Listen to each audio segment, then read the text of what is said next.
ସାହି ସ୍ଥିତ ଭକ୍ତଗଣ ଏବଂ ଭାଇ ଭଉଣୀ ଏବଂ ଛୋଟ ଛୋଟ ଶ୍ରଦ୍ଧାର ପିଲାମାନେ ଆଜି ଭଗବାନଙ୍କର ଅପାର କରୁଣାରୁ ମୁଁ ଆଜି ଆରଡ଼ିରେ ବହୁ ବର୍ଷ ପରେ ଆଜି ଆସିଛି। ଏ ସ୍ଥାନରେ ମୁଁ ପାଦ ଦେଇଛି ଏବଂ ମୋର ମନସ୍କାମନା ବାବା ପୂରଣ କରିଛନ୍ତି, ବାବା ପୂରଣ କରିଛନ୍ତି। ତେଣୁକରି ମୁଁ ଆଜି ମୋର ଅନୁଭୂତିରୁ ପଦେ କହୁଛି।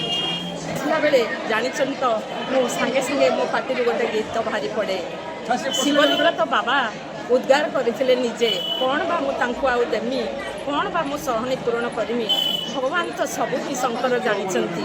ତେଣୁକରି ଗୋଟିଏ ସେଇ ଗାଡ଼ି ଭିତରେ ମନ ଭିତରେ ଆସିଛି ବାବା ଆଖଣ୍ଡଳମଣିଙ୍କର ପଦେ ଗାଇବା ପାଇଁ।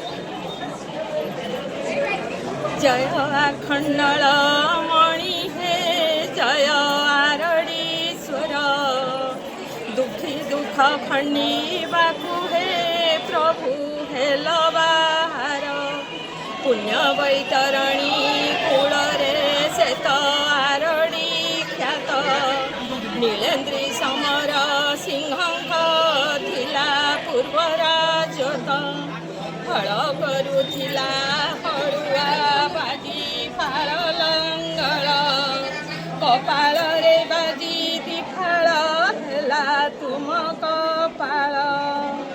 ଜୟ ଆଖଣ୍ଡଳମଣି ହେ ଜୟ ଆରଡ଼ୀଶ୍ୱର,